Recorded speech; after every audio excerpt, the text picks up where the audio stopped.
Welcome back to my channel. This is Khushboo. आज के इस वीडियो में हम बहुत ही एक इम्पॉर्टेंट करंट अफेयर के टॉपिक डिस्कस करेंगे। रिसेंटली पुडुचेरी की गवर्नमेंट ने अनाउंस किया है कि वहां पर क्लास 8 तक के स्कूल्स हैं सभी कुछ दिनों के लिए बंद किए जाएंगे। इसका क्या रीजन है, जो भी वो रीजन है वो आपके एग्जाम्स के लिए क्यों इम्पोर्टेंट है, एग्जाम्स के लिए आपको क्या क्या इंपॉर्टेंट पॉइंट्स याद रखने हैं, वो हम इस वीडियो में डिस्कस करेंगे। So watch the video till the end and let's begin. Currently India H3N2 influenza virus के कुछ केसेस रिपोर्ट कर रहा है, विटनेस कर रहा है। H3N2 इन्फ्लुएंजा वायरस कौन सी बीमारी या कौन सी इंफेक्शन कॉज करता है? H3N2 वायरस है जो वो एक रेस्पिरेटरी ट्रैक्ट इन्फेक्शन कॉज करता है। बेसिकली ये 4 टाइप के डिस्टिंक्ट वायरस की वजह से होता है। कौन कौन सी है? A, B, C and D। India के बहुत सारे स्टेट्स जिसमें महाराष्ट्र, गुजरात, उड़ीसा, हरियाणा ये भी इंक्लूडेड है और इसके साथ साथ कुछ यूनियन टेरिटरीज जिसमें मेनली पुडुचेरी का न्यूज में बहुत नाम आ रहा है। वहां पर इस वायरल इन्फेक्शन के केसेस बहुत स्पीड से इंक्रीज हो रहे हैं। सो इसी वजह से स्टेट गवर्नमेंट्स बहुत सारे प्रिकॉशनरी मेजर्स ले रही हैं सो दैट कि पॉसिबल कोई भी आउटब्रेक ना हो। जैसे कि कोविड में हमने देखा कि बहुत सारे केसेस इंक्रीज हुए, बहुत सारी डेथ्स हुई, तो उन चीजों को प्रिवेंट करने के लिए स्टेट गवर्नमेंट्स प्रिकॉशनरी मेजर्स ले रही है, जिसमें से एक है कि पुडुचेरी की यूनियन टेरिटरी ने वहां पर क्लास 8 तक के स्कूल्स को शट डाउन करने का डिसीजन लिया है कुछ दिनों के लिए।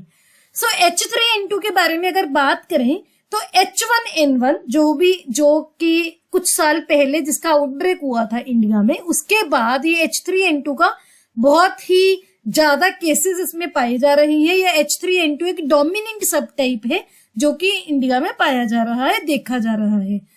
अगर हम मिनिस्ट्री के कुछ ऑफिशियल डेटा की बात करें तो जनवरी 2 से लेकर 5 मार्च तक अब तक इंडिया में 451 केसेस रिपोर्ट किए जा चुके हैं। ये सिर्फ 5 मार्च तक का मैं आपको डेटा बता रही हूँ, उसके बाद ये केसेस और भी इंक्रीज हो रहे हैं। इसी वजह से पुडुचेरी के हेल्थ डिपार्टमेंट के ऑफिशियल्स ने डिसाइड किया है कि ये जो स्कूल्स है 8th क्लास तक के वो बंद किए जाएंगे, क्योंकि मार्च 4 तक पुडुचेरी में 79 केसेस पाए गए थे H3N2 वायरस की वजह से। अब H3N2 है क्या, आपके एग्जाम्स के लिए क्या क्या इंपॉर्टेंट है, हम वो देखते हैं। H3N2 एक इन्फ्लुएंजा सब टाइप वायरस है जिसको कॉमनली हांगकांग फ्लू के नाम से जाना जाता है। तो ये पॉइंट बहुत इंपॉर्टेंट है।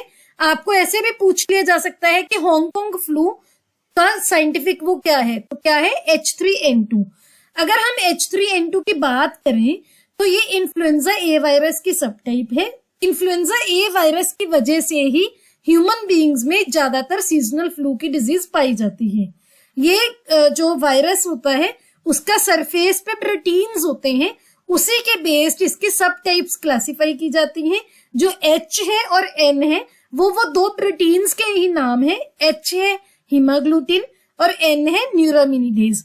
ये जो पिक्चर है यहाँ पर H3N2 के वायरस की एक डिपिक्शन की गई है, इसका अगर आप सरफेस देखो तो जो ये सरफेस पे प्रोटीन्स हैं इसी को क्लासिफाई किया जाता है H यानी कि हीमोग्लूटिन, ग्लूटिनिन और N यानी कि न्यूरामिनिडेज।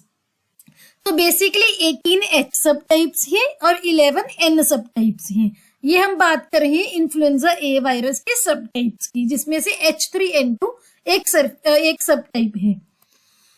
सो इसके अलावा आपको क्या क्या और इंपॉर्टेंट पॉइंट्स याद रखने हैं। Centre for disease control and prevention के अकॉर्डिंग जो H3N2 है ये एक नॉन ह्यूमन इन्फ्लुएंजा वायरस है। अब नॉन ह्यूमन इन्फ्लुएंजा वायरस जो कीवर्ड है ये आपके लिए बहुत इंपॉर्टेंट है। क्यों? क्योंकि ये जो वायरस है ये पहले एवियन में यानी कि जो उड़ने वाले पक्षी हैं, स्वाइन में, इन स्पीशीज में देखा जाता था, लेकिन 2011 में पहली बार ये ह्यूमन बींग्स में डिटेक्ट हुआ था। ये जो वायरस है इसके जब 2011 में जब ये इसके केसेस ह्यूमंस में डिटेक्ट हुए, इस वायरस के जो जीन्स थे वो ट्रैक किए गए जब, तो उनका जो रिलेशन था वो avian, swine and in viruses से इनका रिलेशन पाया गया।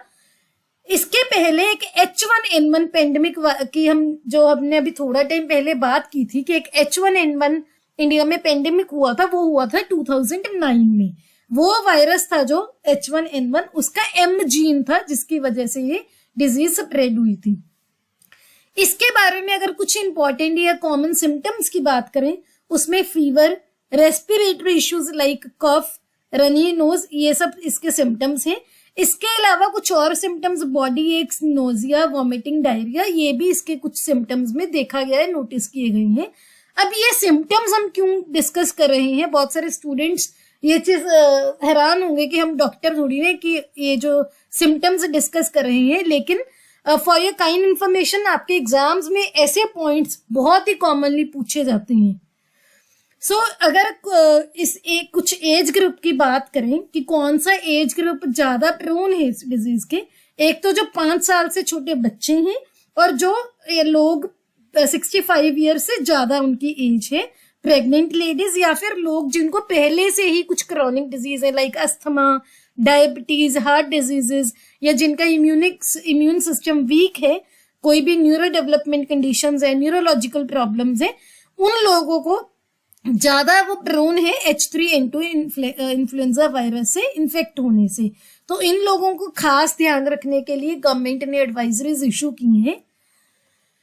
अब WHO ने या फिर गवर्नमेंट ऑफ इंडिया ने कुछ प्रिकॉशनरी मेजर्स इशू किए हैं पब्लिक हेल्थ को ध्यान में रखते हुए। एक तो ये कि जब भी आपने खाना खाना है, अपने फेस को, नोज या माउथ को टच करना है, आपको उससे पहले हैंड्स वॉश करने हैं। अगर आपको कोई भी नॉर्मल ये जो सिम्टम्स है, सपोज आपको स्नीज की प्रॉब्लम है, स्नीजिंग की, कफ की, या फिर आपको फीवर आ रहा है, हेडेक है, तो आपको उसके मतलब कि इन सिम्टम्स को बिल्कुल भी अवॉइड नहीं करना, इग्नोर नहीं करना और डॉक्टर को विजिट करना है। जो भी लोग कुछ और सीजनल फ्लू से या इस फ्लू से इन्फेक्टेड हैं, उन लोगों के डायरेक्ट या इनडायरेक्ट कांटेक्ट में आने से अवॉइड करना है आपको। हैंडशेक नहीं करना, पब्लिक में स्पिट नहीं करना। इसके अलावा कोई भी ऐसी एंटीबायोटिक्स नहीं लेनी जो कि डॉक्टर्स की कंसल्टेशन के बिना आप किसी भी केमिस्ट से ले आते हो, वो ऐसा कुछ भी नहीं लेना। तो ये कुछ सिम्टम्स हैं जो पब्लिक हेल्थ को ध्यान में रखते हुए इशू किए गए हैं, प्रिकॉशनरी मेजर्स हैं, तो ये भी आपको ध्यान में रखने हैं। ये अकेले आपके एग्जाम्स के लिए ही नहीं, एक सिटीजन या एक ह्यूमन बीइंग होते हुए भी आपको ये पॉइंट्स याद रखने चाहिए। ये हमारे कुछ सोशल मीडिया हैंडल्स हैं, आप हमें यहाँ पर फॉलो कर सकते हैं। आपको कोई भी इशू है हमें डीएम करके पूछ सकते हैं। इसके अलावा हम जो भी वीडियोस डालते हैं उनकी बिल्कुल फ्री ऑफ कॉस्ट आपको PDF मिल जाएगी हमारे टेलीग्राम चैनल पर। इनके लिंक्स भी आपको डिस्क्रिप्शन बॉक्स में मिल जाएंगे। अगर आपको ये वीडियो अच्छी लगी हो, hit the like button and अपने दोस्तों के साथ शेयर कीजिए। Don't forget to subscribe to my channel. See you in the next video.